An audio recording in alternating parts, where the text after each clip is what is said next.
Zero to God level अर्थात martial God space अर्थात शून्य से ईश्वर स्तर तक। अध्याय 3531 से 3533।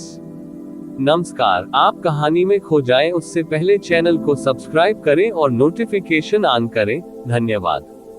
कृपाण ने मेरिट की क्यूई को काट दिया और क्यूई ऑफ मेरिट के बादल के अंदर आकृति में विस्फोट कर दिया।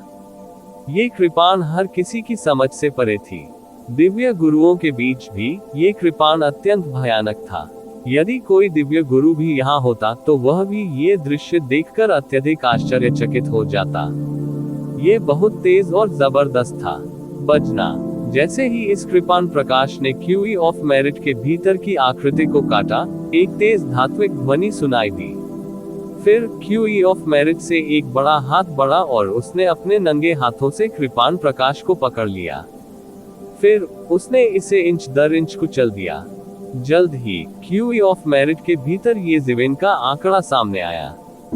उसके चेहरे पर अभी भी अविश्वास के भाव थे, क्योंकि दानव आदरणीय लोहोऊ की यह कृपाण चाल बहुत अद्भुत थी, जिसके बारे में बात करते हुए ये पहली बार था जब उसने दानव आदरणीय लोहोऊ की वास्तविक चाल देखी। उसने इसे पहले कभी नहीं देखा था और इस कृपाण चाल ने वास्तव में उसे आश्चर्यचकित कर दिया था। ये कहा जा सकता है कि इस कृपाण चाल की खेती ये जीवेन से भी आगे निकल गई है। ज्ञात हो कि ये जीवेन की 3000 मार्शल आर्ट में से उनकी कृपाण खेती बेहद अत्याचारी थी।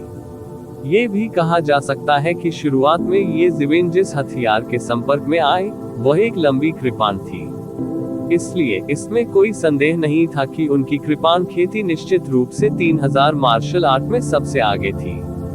हालांकि उन्हें ये भी स्वीकार करना पड़ा कि केवल कृपाण खेती के मामले में वह दानव आदरणीय लोहोऊ से कमतर थे। इस प्रकार की श्रेष्ठता लगभग एक गुणात्मक छलांग की तरह थी। ऐसा इसलिए नहीं था क्योंकि दानव आदरणीय लोहोऊ का क्षेत्र उनसे ऊंचा था। इसके बजाय उसने वास्तव में दिव्य गुरुओं को पीछे छोड़ दिया था।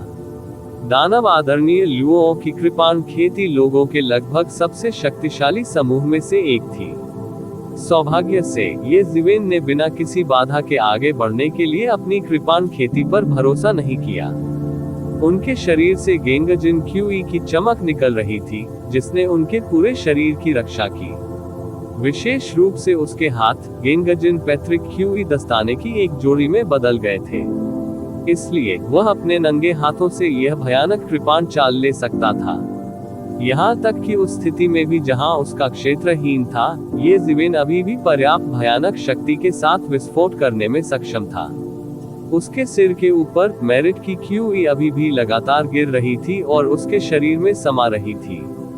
उनका पूरा शरीर परिवर्तन के दौर से गुजर रहा था। एक बार परिवर्तन सफल हो जाने पर उसकी ताकत थोड़ी अधिक मजबूत हो जाएगी।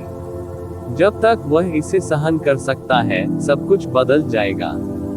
दानव आदरणीय लोहोऊ स्पष्ट रूप से यह जानता था, इसलिए उसने कोई दया नहीं दिखाई और कृपाण चाल से ये जीवेन को मारना चाहता था। दानव आदरणीय लोहोऊ ने देखा कि उसका ब्लेड ये जीवेन को काटकर मौत के घाट नहीं उतार सका। वास्तव में ये जीवेन को थोड़ी सी भी चोट नहीं आई थी, तो वह तुरंत समझ गया कि ये जीवेन की शारीरिक खेती उसकी कल्पना से कहीं अधिक भयानक थी। दानव आदरणीय लोहोऊ देख सकता था कि ये जीवेन लगातार क्यूई को अवशोषित कर रहा था। वह देख सकता था कि ये जीवेन मजबूत हो रही थी।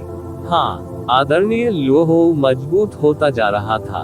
उसने अपने हाथ से एक मुहर बनाई और वह मुहर एक कृपाण में बदल गई जो फिर से कट गई।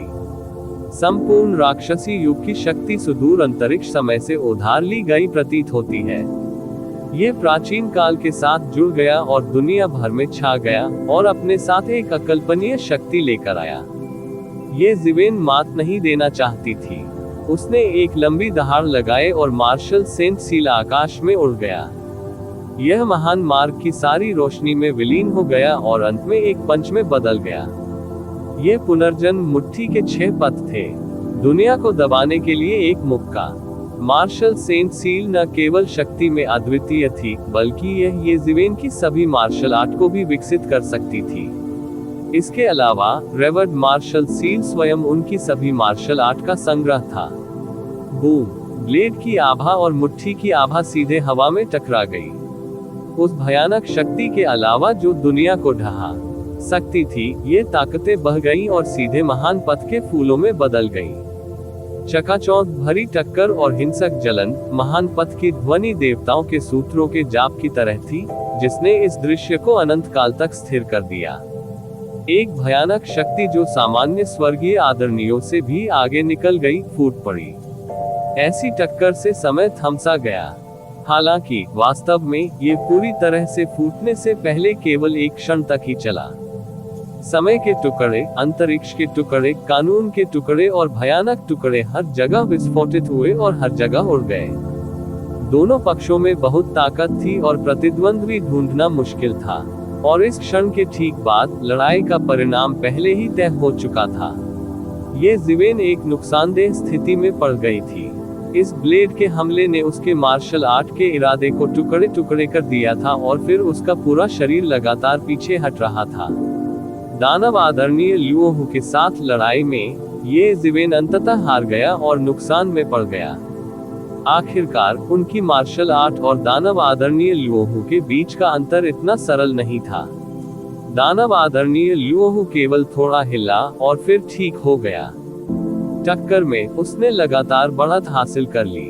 हालांकि उसकी आंखों में अभी भी सदमा था। ऐसा इसलिए था क्योंकि उसने ये ज़िवेन के मुके में छठे दायरे के शिखर की युद्ध शक्ति देखी थी।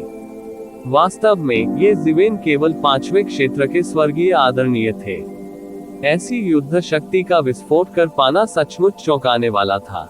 ऐसी भयानक युद्ध शक्ति के सामने उसका अभिमान कुछ भी नहीं लग रहा था। हालांकि इससे उसकी हत्या की मंशा बढ़ गई। ऐसे व्यक्ति को जीवित नहीं छोड़ना चाहिए। अभी वह पहले से ही एक बड़ा खतरा था। यदि भविष्य में ऐसा होता तो परिणाम बिल्कुल अकल्पनीय होते। ये हत्या के इरादे और विचार उसके दिमाग में एक पल के लिए ही कौंधे, लेकिन फिर भी उसने ऐसा दुर्लभ अवसर जाने नहीं दिया। अपनी आकृति को थोड़ा स्थिर करने के बाद वह तुरंत आगे बढ़ गया। विपरीत दिशा में टक्कर विफल होने के बाद ये ज़िवेन में थोड़ी सी भी निराशा नहीं थी। इसके बजाय उसने फिर से एक लंबी दहाड़ निकाली, अपनी मुट्ठी भींच ली और विरोध करने के लिए सीधे अपनी मुट्ठी का इस्तेमाल किया। अभी की विफलता उसकी इच्छाशक्ति को बिल्कुल भी हिला नहीं सकी, न ही उसे निराश महसूस करा सकी। इसके विपरीत अभी अभी हुई टक्कर से उसे संतुष्टि का एहसास हुआ। मुट्ठियों की टक्कर दो दुनियाओं की टक्कर जैसी थी। उस क्षण में उसने जो बातें समझी, वे एक वर्ष में जो कुछ वह समझ सका था, उससे कहीं अधिक थी। जीवन और मृत्यु के बीच में बहुत आतंक था, लेकिन केवल जीवन और मृत्यु के बीच में ही कोई वास्तव में उन चीजों को समझ सकता था जिन्हें सामान्य समय में नहीं समझा जा सकता था। दोबारा ये ज़िवेन ने दहाड़ लगाई, अपनी मुट्ठी लहराए और फिर से हमला किया। जहां तक दानव आदरणीय ल्यूओहू की कृपाण रोशनी की बात है, वह गिरी और पूरी अराजकता को छिन्न भिन्न कर दिया। ये बेहद भयानक था। टकराना, टकराना, टकराना। दोनों पक्षों के बीच युद्ध और भी तीव्र होता जा रहा था। हर सेकंड वे अनगिनत बार वार करते थे। यह इतना तेज था कि वे भी इसका पता नहीं लगा सके। विशेष रूप से दानव आदरणीय ल्यूओहू ने कुछ विशेष जादू का उपयोग किया जो दानव युग से संबंधित था। ये ज़िवेन के लिए आंखें खोलने वाला था। ऐसी कई गुप्त तकनीकें थी जो मार्शल युग के राक्षसों में नहीं देखी जा सकती थी। आखिर वे पवित्र नहीं रहे। इस युग में जिसने वास्तव में हर चीज पर शासन किया वह मार्शल दाव था। अन्य सभी महान दाव को मार्शल दाव के लिए रास्ता बनाना पड़ा। इस थोड़े से समय में न जाने कितनी बार वे टकराए थे। इस समय दानव युग के 3 दानव आदरणीय, जो उन दोनों द्वारा बहुत पीछे छोड़ दिए गए थे, पहले ही आ चुके थे। हालांकि जब उन्होंने अपने सामने का दृश्य देखा, तब भी उन्हें लगा कि उनका विश्व दृष्टिकोण पलटने वाला है। उनके दिलों में दानव आदरणीय ल्यूओहू एक अजेय अस्तित्व था। बहुत से लोग उनकी बराबरी नहीं कर सके। यहाँ तक कि वे, जो दानव आदरणीय भी थे, उनके शब्दों की अवज्ञा करने का साहस नहीं कर सके। हालांकि अब जब दानव आदरणीय लुओहू ने अपनी पूरी ताकत से हमला कर दिया था, तो वह ये जीवेन को कुछ नहीं कर सका। ये कितना भयानक था। वे बमुश्किल दोनों के बीच लड़ाई की स्थिति देख सके। दोनों के बीच लड़ाई में दानव आदरणीय लुओहू का पलड़ा भारी था। हालांकि वह इस बढ़त को पूरी जीत में नहीं बदल सके। वह ये जीवेन को बिल्कुल भी नहीं हरा सका। हालांकि वे समय समय पर ये जीवेन को उड़ते हुए देख सकते थे, यहाँ तक कि दानव आदरणीय लुओहू की क्षमता के बावजूद वह ये जीवेन को गंभीर रूप से घायल नहीं कर सका। हालांकि वह कभी कभी घायल हो जाते थे, फिर भी वह बहुत जल्दी ठीक हो जाते थे।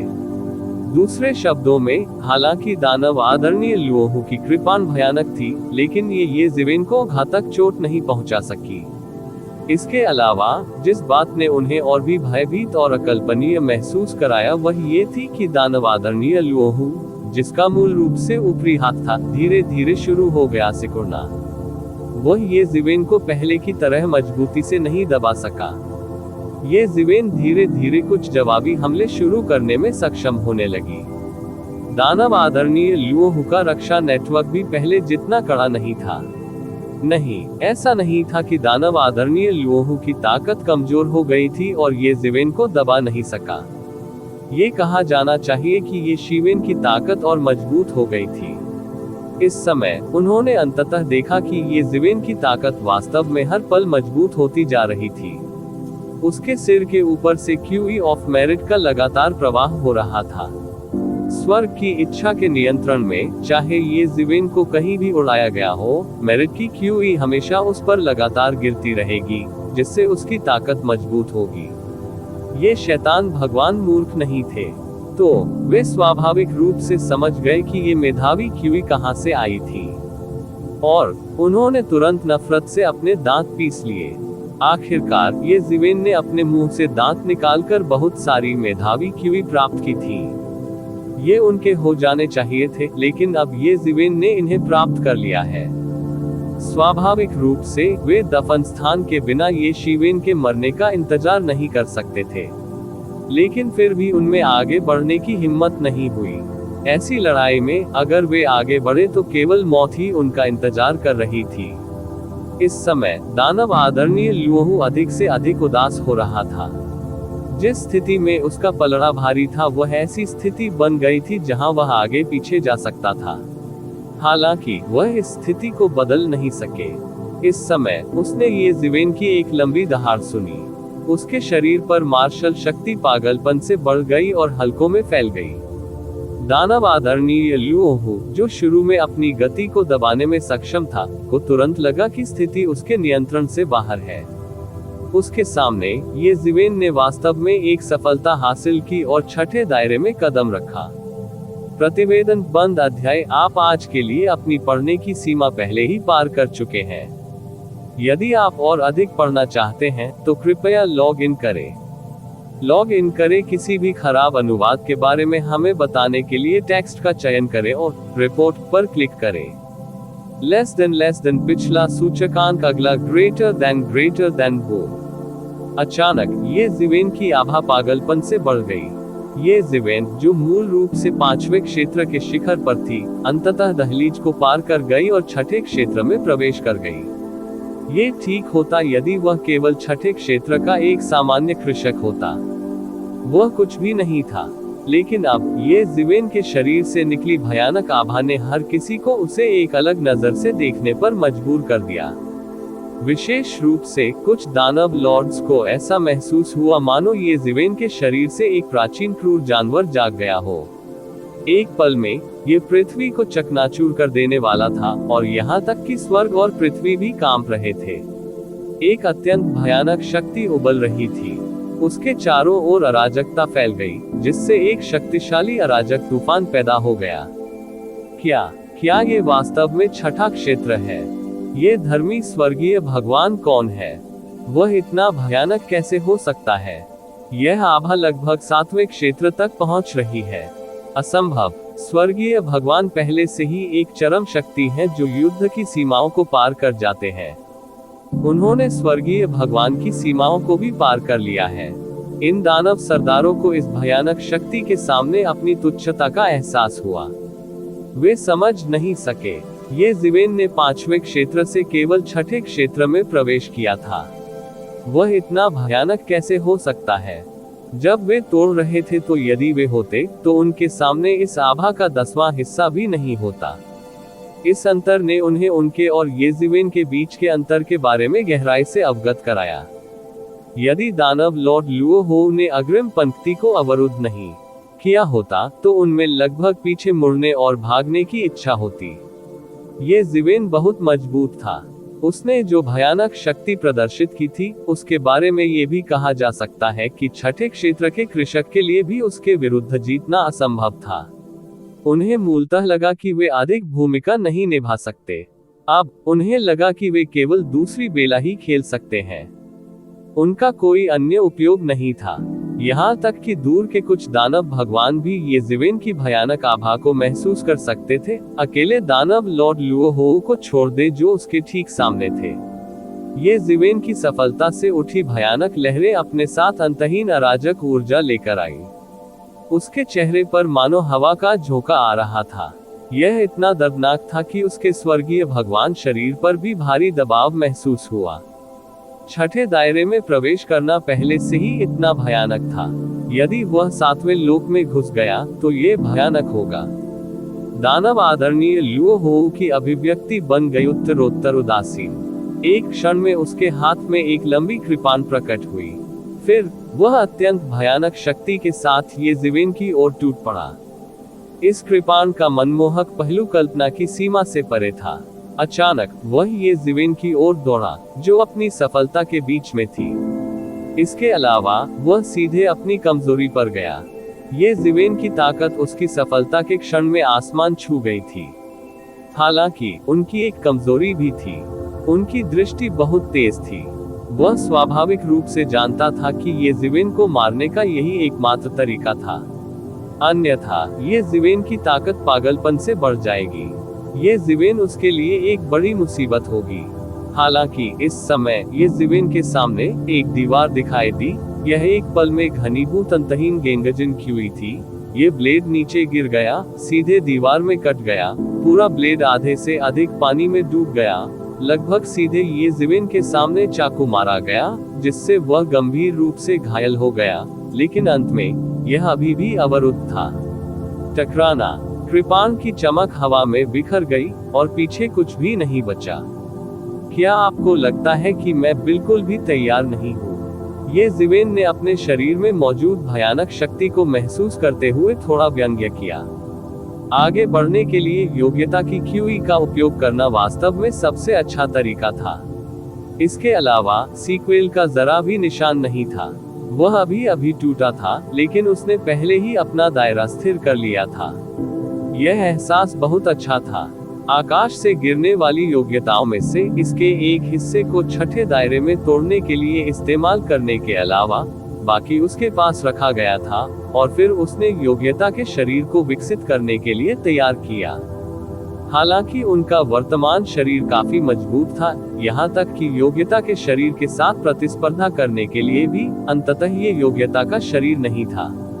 एक बार जब उसने योग्यता के शरीर को विकसित कर लिया तो उसका भौतिक शरीर वास्तव में अजेय होगा, उसी क्षेत्र में अजेय होगा। यदि उसके पास अपनी रक्षा के लिए योग्यता का शरीर होता तो वह अभी भी 5वें लोक के शिखर पर होता। हालांकि उसके लिए 7वें क्षेत्र के दानव आदरणीय लुओहो को हराना असंभव था। दानव आदरणीय लुओहो के लिए उसे घायल करना लगभग असंभव था। ये तथाकथित जन्मजात अजेयता थी। योग्यता के शरीर का जादुई उपयोग स्वाभाविक रूप से अंतहीन था, लेकिन समस्या ये थी कि योग्यता की क्यूई प्राप्त करना बहुत मुश्किल था, खासकर योग्यता के शरीर को विकसित करना। योग्यता की क्यूई की आवश्यकता बिल्कुल अकल्पनीय थी।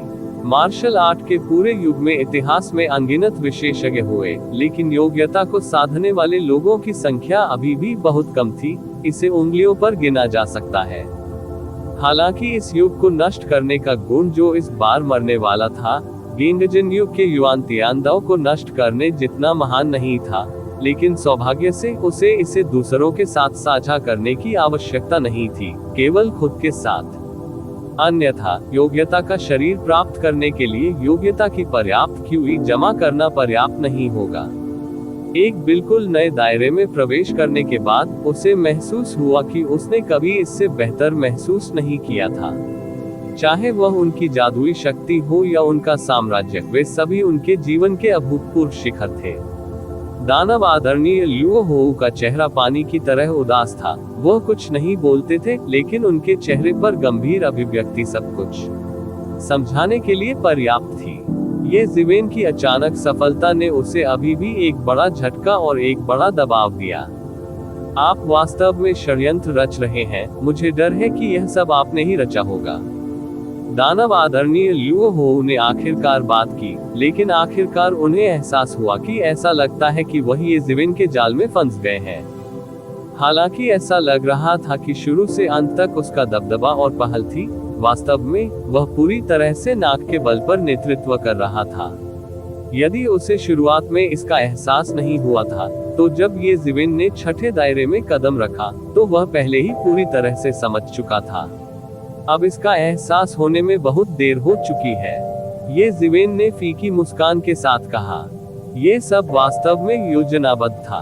गेंगजन युग को नष्ट करने के बाद जो मरने वाला था, जब तक वह मार्शल आर्ट युग की सीमा में लौट आया, वह इनाम प्राप्त करने में सक्षम होगा, जो उसके लिए एक और सफलता हासिल करने के लिए पर्याप्त होगा। अभी भी देर नहीं हुई है, चाहे आप कोई भी चालें खेलें, पूर्ण शक्ति के सामने सब कुछ व्यर्थ है। दानव आदरणीय ल्यूओ होऊ ने कहा, मैं इस कथन से सहमत हूँ, लेकिन यह आवश्यक रूप से स्पष्ट नहीं है कि पूर्ण ताकत किसके पास है। इससे पहले कि ये जीवेन की आवाज धुंधली होती, एक लंबी कृपाण उसके सामने आ चुकी थी। कृपाण रोशनी फैल गई, जिससे लगभग पूरी अराजकता भड़क उठी। ये कृपाण समय और स्थान को पार कर गया। इसमें दो महान सिद्धांत जोड़े गए और वे दोनों पार हो गए। तभी वह ऐसा अप्रत्याशित हमला कर सका। ये जीवेन को कृपाण प्रकाश के करीब आते हुए भी महसूस हो रहा था। उसका माथा नुकीला था और यह बहुत दर्दनाक था।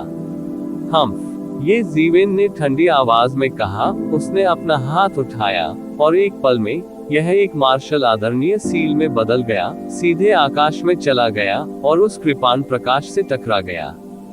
बूम! इस भयानक टक्कर से दुनिया की सारी आध्यात्मिक शक्ति उबल पड़ी और यह एक अजीब घटना में बदल गई जो पूरे आकाश में फैल गई, सीधे 9 स्वर्गों में पहुंच गई। मार्शल एक्साल्टेड सील ने कृपाण की चमक को बुरी तरह दबा दिया, उसे टुकड़ों में तोड़ दिया। ये कितना भयावह हमला था। कुछ दानव आदरणीयों को केवल अपनी पीठ पर पैरों के तलवों से सीधे अपने सिर तक ठंडक महसूस हुई। हालांकि वे ये जीवेन की सफलता की गति से अनुमान लगा सकते थे, उन्हें डर था कि ये जीवेन बहुत मजबूत होगी। हालांकि वे उसकी ताकत की सीमा को तभी महसूस कर पाएंगे जब ये जीवेन ने वास्तव में हमला किया। ये जीवेन, जो मूल रूप से हर टकराव में नुकसान में होता, इस समय स्थिरता से खड़ा था, एक राजसी देवता की तरह जो अराजकता में खड़ा था, जो सब कुछ स्थिर करने में सक्षम था। उसके सामने सब कुछ कितना हास्यास्पद था। वास्तव में उस स्वामी का प्रभुत्व नहीं है। कुछ दानव आदरणीय अभी भी इस पर विश्वास नहीं कर सके, क्योंकि वे बहुत स्पष्ट थे कि दानव आदरणीय ल्यूओ होऊ का अस्तित्व किस प्रकार का था। उसी दायरे में लगभग कोई भी उसकी बराबरी नहीं कर सकता था, लेकिन अब उसका हमला वास्तव में ये जीवेन द्वारा दबा दिया गया था। यदि ये लड़ाई फैल गई, तो ये तुरंत अनंत युगों तक सनसनी फैला देगी। और इस समय एक और कृपाण प्रकाश गिर गया और मार्शल वेनेरेबल सील द्वारा दबाया गया हमला केवल एक पल के लिए ही चला, लेकिन वह ठीक हो गया और फिर से गिर गया। दानव आदरणीय ल्यूओ होऊ की भयानक शक्ति को इस समय तीव्र और स्पष्ट रूप से प्रदर्शित किया गया था। हालांकि ये जीवेन कोई सामान्य व्यक्ति नहीं थे। उसने अचानक अपनी आंखें खोली और उसकी आंखों से प्रकाश की एक भयानक किरण फूट पड़ी। ऐसा लगता था मानो उसकी आंखें लोगों की आत्मा पर कब्जा कर सकती हैं। उसके शरीर में उबलता खून एक विशाल महासागर की तरह था, जो राक्षसी लहरें पैदा कर रहा था, सीधे आकाश में जा रहा था। भयानक स्वर्ण ज्वार ने सारी अराजकता रोक दी। ये शक्ति कितनी भयानक थी। इस समय ये जीवेन ने एक गहरी सांस ली, अपनी मुट्ठी भींच ली और मुक्का मार दिया। ये जीवेन की मुट्ठी एक भयानक सुनहरे ज्वार के साथ आई और अचानक दानव आदरणीय लुओहो की कृपाण रोशनी पर टूट पड़ी। टकराना, कृपाण प्रकाश तुरंत टुकड़ों में टूट गया। ये कृपाण रोशनी बेहद भयानक थी, लेकिन ये जीवेन की मुट्ठी पर केवल एक उथला निशान छोड़ सकती थी। कोई कल्पना कर सकता है कि ये जीवेन अब कितना भयानक था। उसका भौतिक शरीर बिल्कुल अजेय था। दानव आदरणीय लुओहो की कृपाण रोशनी को एक झटके से तोड़ने के बाद ये जीवेन ने बिल्कुल भी संकोच नहीं किया। उसने अपनी मुट्ठियां लहराई और सीधे आगे बढ़ गया, एक मजबूत हमला शुरू करने की पहल की, जैसे कि पिछली स्थिति जहां वह पूरी तरह से नुकसान में था, अस्तित्व में नहीं थी, और एक भयानक शक्ति भड़क उठी।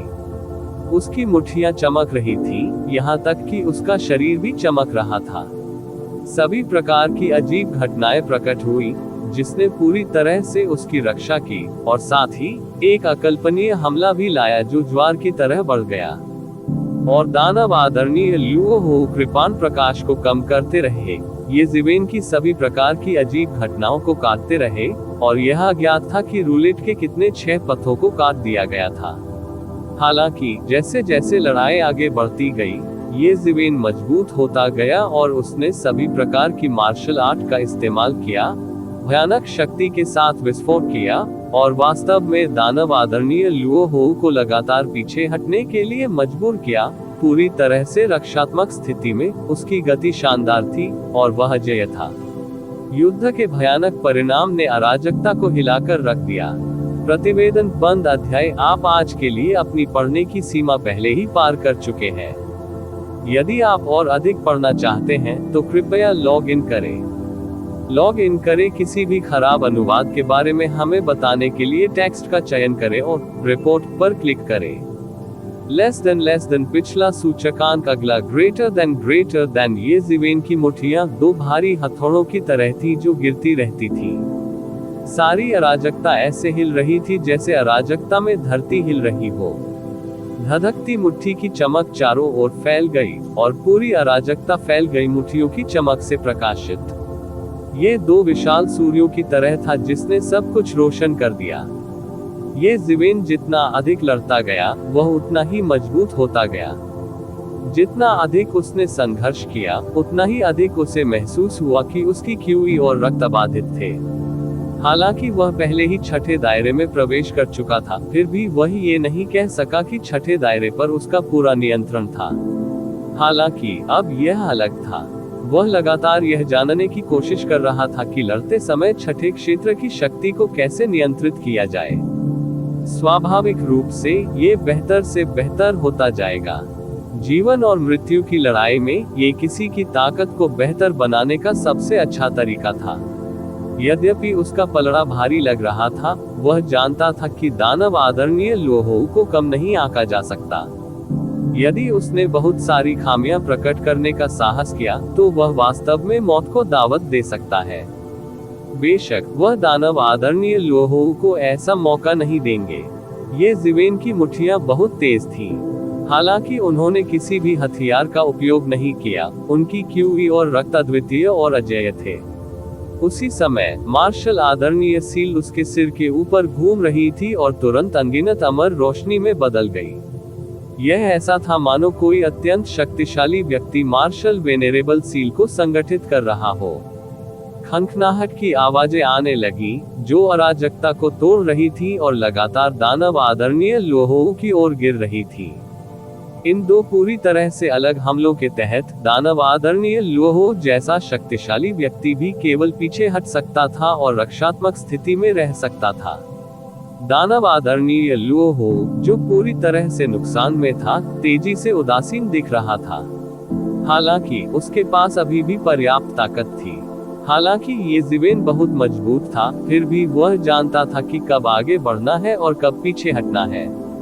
ये जीवेन द्वारा उसे पूरी तरह से बाधित नहीं किया जाएगा। धत्तेरी की, दानव आदरणीय लुओहो ने मन ही मन सोचा। वह जानता था कि यदि ये लड़ाई जारी रही तो परिणाम बिल्कुल अकल्पनीय होंगे। जैसा कि कहा जाता है, एक आकस्मिक मुक्का एक अनुभवी मास्टर की जान ले सकता है। अगर ये जीवेन इसी तरह लड़ती रही तो भले ही शुरू में कोई खामियां न हो, देर सबेर खामियां होंगी। हालांकि ये जीवेन की क्यूई और रक्त जोरदार थे और कमजोर होने का कोई संकेत नहीं दिखा। वह इस तरह जारी नहीं रह सका। गर्जन। इस बात का एहसास होने के बाद दानव आदरणीय लुओहू ने बिल्कुल भी संकोच नहीं किया।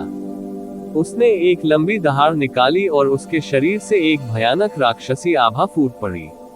उसके खूबसूरत चेहरे पर पपड़ियां उगने लगी और उन्होंने एक ही पल में उसके पूरे शरीर को ढक लिया। पलक झपकते ही वह एक खूबसूरत युवा गुरु से एक शुद्ध राक्षस में बदल गया था।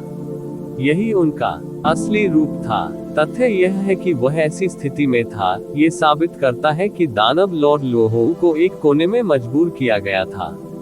उसके शरीर में महान दाव का मूल जल रहा था। उसकी आंखें हत्या के इरादे से भरी थी। सामान्य तरीके स्पष्ट रूप से ये जीवेन को चोट पहुंचाने में सक्षम नहीं थे। वह केवल मौत से लड़ने के लिए इस पद्धति का उपयोग कर सकता था। धार्मिकता के स्वर्गीय भगवान, आपको गर्व होना चाहिए कि आपने मुझे इस हद तक मजबूर किया है। दानव आदरणीय लुओहू ने अपने दांतों को ठंड से पीसते हुए कहा। इस समय वह एक शुद्ध नस्ल के राक्षस की तरह क्रूर और भयानक लग रहा था। इस समय उसकी शक्ति पहले से कहीं अधिक प्रबल थी। यही वह शक्ति थी जिससे उन्होंने अपने मूल को प्रज्वलित किया था। इस लड़ाई के बाद अगर वह जीत भी जाता तो भी वह गंभीर रूप से घायल हो जाता। भगवान जानता था कि उसे अपनी वर्तमान स्थिति में ठीक होने में कितना समय लगेगा। तो क्या हुआ अगर मैंने तुम्हें इस हद तक मजबूर कर दिया? तुम फिर भी मर जाओगे। ये जीवेन ने दूर से दानव आदरणीय लुओहू को देखा। दानव आदरणीय लुओहू का शरीर बैंगनी रंग की पपड़ियों से ढका हुआ था। तराजू पर सरल और अलंकृत पैटर्न उकेरे गए थे। ये विशेष रंग थे जो उसकी ताकत बढ़ा सकते थे। उस अंतहीन बैंगनी रंग ने एक महान और रहस्यमय आभा प्रकट की। ये दानव आदरणीय लुओहू की असली छिपी हुई ताकत थी। यदि यह एक सामान्य व्यक्ति होता तो वे शायद ऐसे पावरहाउस से निपटने में सक्षम नहीं होते। अचानक इसी क्षण ये जीवेन की आवाज गिर गई। आकाश से एक कृपाण प्रकाश गिरा। इसने प्रकाश की गति को भी पार कर लिया और यहाँ तक कि समय रेखा भी गड़बड़ा गई। इस कृपाण प्रकाश के प्रक्षेप पथ को कोई नहीं देख सका। यह एक शक्तिशाली हमला था। टकराना। ये हमला सीधे ये जीवेन के शरीर पर हुआ। धातु के टकराने की अतुलनीय तेज आवाज सुनाई दी। ये कृपाण प्रकाश ये जीवेन के शरीर पर गिरा और हर जगह चिंगारियां बिखर गईं। अगर कोई बारीकी से देखे तो उसे उसके शरीर की सतह पर धातु की रोशनी की एक परत बहती हुई दिखाई देगी, बहता हुआ पानी। इसने उसके पूरे शरीर को ढांक दिया, जिससे कृपाण को ये जीवेन के शरीर में घुसने से रोका गया। ये गोल्डन गेंग क्यूई थी। ये गोल्डन गेंग यू की मूल ऊर्जा थी। यह एक ही समय में हमला और बचाव कर सकता था और इसकी शक्ति वास्तव में भयानक थी। हालांकि इस कृपाण ने ये जीवेन को चोट नहीं पहुंचाई। ये जीवेन को महसूस हो सकता था कि दानव आदरणीय लुओहू की शक्ति बढ़ गई थी। उसकी गति बढ़ गई थी और उसकी कृपाण की शक्ति भी बहुत बढ़ गई थी। वह सचमुच बेहद भयानक हद तक अत्याचारी था। इतना मजबूत। ये जीवेन प्रशंसा में कहने से खुद को नहीं रोक सकी। सामान्य परिस्थितियों में वह जानबूझकर अपने प्रतिद्वंद्वी को छोटा नहीं करेगा, क्योंकि इससे उसका अपना स्तर नीचा लगेगा। दानव आदरणीय लुओहू ने व्यंग्य किया और कहा, ये तो बस शुरुआत है। मेरी चाल चलो, सेबर जेल। जैसे ही वह बोला, उसके हाथ में मौजूद कृपाण नीचे गिर गया। अंतहीन अराजकता अब स्थिर नहीं रही और एक के बाद एक ढहती गई। ऐसा इसलिए था क्योंकि वास्तव में कोई राजसी शक्ति थी जो उन्हें प्रभावित कर रही थी। ये कृपाण आकाश में अनगिनत कृपाण रोशनी में बदल गया। प्रत्येक सेबर लाइट लुओहू के पूरी ताकत वाले हमले से अलग नहीं थी। अनंत कृपाण रोशनी ने आकाश और पृथ्वी को ढक लिया। एक पल में सभी कानून खारिज कर दिए गए और अब अस्तित्व में नहीं रहे। केवल कृपाण दाव के कानून ही बचे थे। यह ऐसा था मानो आकाश कृपाण नरक में बदल गया हो, सब कुछ दफन कर रहा हो और सब कुछ दफन कर रहा हो। प्रत्येक कृपाण प्रकाश नरक जैसे दृश्य में विकसित होगा।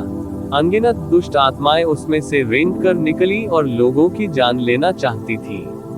वे सभी विशेषज्ञ थे जिन्हें उसने रास्ते में मार डाला था। उनकी अन्यायी आत्माएं दुर्भावनापूर्ण आत्माओं में बदल गई थी और उसने उन्हें कृपाण प्रकाश में सील कर दिया था। अब वे सभी एक ही पल में फूट पड़े थे। जैसे ही यह कृपाण नीचे गिरा, इसने अत्यंत उच्च स्तर की कृपाण दाव खेती प्रदर्शित की। ये जीवेन इस कृपाण जेल के आतंक को महसूस कर सकते थे। अनगिनत कृपाण रोशनियां फूट गईं। उन जैसे विशेषज्ञों के लिए यह बिल्कुल भी मुश्किल नहीं था। हालांकि हर कृपाण रोशनी समान रूप से भयानक थी। ये कुछ ऐसा नहीं था जो आम लोग कर सकते थे। इसके अलावा इन कृपाण रोशनी ने कृपाण दाव के नियमों को प्रकट किया था और एक भयानक तूफान लाया था। ये प्रवर्धन केवल 1 या 2 बार नहीं था। ये बेहद डरावनी तकनीक थी। उसी क्षेत्र के विशेषज्ञ भी यह कदम नहीं उठा सके। इसे एक बार लेना ही उसे गंभीर रूप से घायल करने के लिए पर्याप्त था। मैं तुम्हें इस कदम से मार डालूंगा। दानव आदरणीय लुओहो की आंखें दृढ़ और ठंडी थी। साथ ही वह बेहद आत्मविश्वासी थे। ये चाल उनकी अंतिम चाल थी और इसकी शक्ति के बारे में कहने की जरूरत नहीं थी। इस भयानक कदम के सामने ये जीवेन डरे नहीं। इसके बजाय उन्होंने हंसते हुए कहा, ये कदम वास्तव में शक्तिशाली है। हालांकि मुझे हराना असंभव है। ये जीवेन ने एक लंबी दहाड़ लगाई और उसके शरीर में क्यूई और खून तुरंत बढ़ गया। ये पहले से दर्जनों या सैकड़ों गुना अधिक मजबूत था। अनगिनत आध्यात्मिक ऊर्जा उसकी बाह में उमड़ पड़ी। उसने अपनी हथेली पलटी और एक पल में दुनिया उलट पुलट हो गई। यह ऐसा था मानो स्वर्ग और पृथ्वी की शक्ति उसके हाथ में आ गई हो और अचानक विस्फोट हो गया हो। ये भयंकर रूप से धराशायी हो गया। Universe creation palm boom. ये जीवेन ने अंततः इस कदम का इस्तेमाल किया था। यह उनका नियमित तुरुप का पत्ता था। यदि उसने सर्वोच्च पैतृक प्रतीक को ध्यान में नहीं रखा, जो स्पष्ट रूप से एक तुरुप का पत्ता था जिसे वह नियमित आधार पर उपयोग कर सकता था, तो यह अंतिम कदम था जिसे वह नियमित आधार पर उपयोग कर सकता था। बेशक हर बार जब वह इसका इस्तेमाल करता तो इसमें भारी मात्रा में जादुई शक्ति की खपत होती। सौभाग्य से उसने अभी अभी किंग लेवल ड्रैगन वेन प्राप्त किया था, इसलिए उसे इसके बारे में बिल्कुल भी चिंता करने की जरूरत नहीं थी। वह अपनी इच्छानुसार इसका प्रयोग कर सकता था। यूनिवर्स क्रिएशन पाम ने थप्पड़ मारा और ऐसा लगा मानो पूरी दुनिया पलट गई हो। अकल्पनीय रूप से भयानक शक्ति के साथ यह अंततः गिर गया और पूरी अराजकता को कवर कर लिया। कृपाण कारागार से बना भयानक नरक और अनगिनत बुरी आत्माओं का हाहाकार इस तार से पूरी तरह नष्ट हो गया। ये कदम, ये कैसे संभव है? आप मार्शल आर्ट के इतने स्तर को कैसे जान सकते हैं? इस समय दानव आदरणीय लुओहो को अंततः समझ में आया कि ये जीवेन का असली तुरुप का पत्ता क्या था। इस ब्रह्मांड निर्माण पाम ने स्पष्ट रूप से स्वर्गीय आदरणीय स्तर की बाधाओं को पार कर लिया था। ये जीवेन ने लापरवाही से अपनी हथेली पलट दी थी और इसने सेबर जेल को पूरी तरह से नष्ट कर दिया था जिसे उसने अपनी पूरी ताकत से खोला था। हालांकि ये तो केवल शुरुआत थी। ये हथेली आकाश में गिरी और कृपाण जेल को नष्ट करने के बाद इसने अपनी गति नहीं खोई और सीधे दानव भगवान लुओहो की ओर गिरी। टकराना। हालांकि लुओहो दानव भगवान की गति बेहद तेज थी, लेकिन इस समय ये पूरी तरह से बेकार थी। वह समय पर प्रतिक्रिया भी नहीं दे सका। उसने कभी नहीं सोचा था कि उसका अंतिम कदम इतनी बुरी तरह पराजित होगा। इसके अलावा यूनिवर्स क्रिएशन पाम ने समय और स्थान को सील कर दिया था। सब कुछ कुचल दिया गया, जिससे उसके पास बचने के लिए बिल्कुल भी जगह नहीं बची। पफ। दानव लॉर्ड लुओहो ने मुंह से पुराना खून उगला और उसका पूरा शरीर उल्का की तरह दूर तक उड़ गया। उड़ने की प्रक्रिया में ऐसा लगा मानो किसी तेज ब्लेड ने अराजकता में एक बड़ा छेद कर दिया हो। ऐसा लग रहा था जैसे उसका पूरा शरीर किसी बड़ी भारी वस्तु से कुचल दिया गया हो और उसके शरीर पर बैंगनी रंग की पपड़ियां एक के बाद एक बहती गईं। उसके पूरे शरीर पर गहरी दरारें थीं और तराजू की दरारों के बीच से खून बह रहा था। ये जीवेन की यूनिवर्स क्रिएशन पाम को उसके शरीर पर बैंगनी पपड़ी से अवरुद्ध कर दिया गया था। अन्यथा ये कदम उसे गंभीर रूप से घायल करने के लिए पर्याप्त होता और वह खड़ा भी नहीं हो पाता। पक्ष के 3 दानव भगवान लगभग मौत से डरे हुए थे। ये कैसा मजाक था? दानव भगवान लोहो कौन थे? वह पूरे दानव युग में एक प्रसिद्ध अस्तित्व था और उससे पहले कभी कोई बड़ी हानि नहीं हुई थी। अब ये जीवेन के हाथों उन्हें बड़ी हार का सामना करना पड़ा था। यहाँ तक कि दानव लॉर्ड लोहो भी ये जीवेन का मुकाबला नहीं कर सके, उन्हें तो छोड़ ही दे। यदि उनके मन में मूल रूप से भागने का ही विचार था, तो अब उनमें वास्तव में भागने की इच्छा भी थी। ये बहुत डरावना था। प्रतिवेदन बंद। अध्याय आप आज के लिए अपनी पढ़ने की सीमा पहले ही पार कर चुके हैं। यदि आप और अधिक पढ़ना चाहते हैं तो कृपया लॉग इन करें। लॉग इन करें। किसी भी खराब अनुवाद के बारे में हमें बताने के लिए टेक्स्ट का चयन करें और रिपोर्ट पर क्लिक करें। लेस देन पिछला सूचकांक, अगला ग्रेटर देन। इसी प्रकार के अपडेट्स लेते रहने के लिए हमारे चैनल ऑडियो बुक्स 108 को सब्सक्राइब करें और नोटिफिकेशन ऑन करें। धन्यवाद।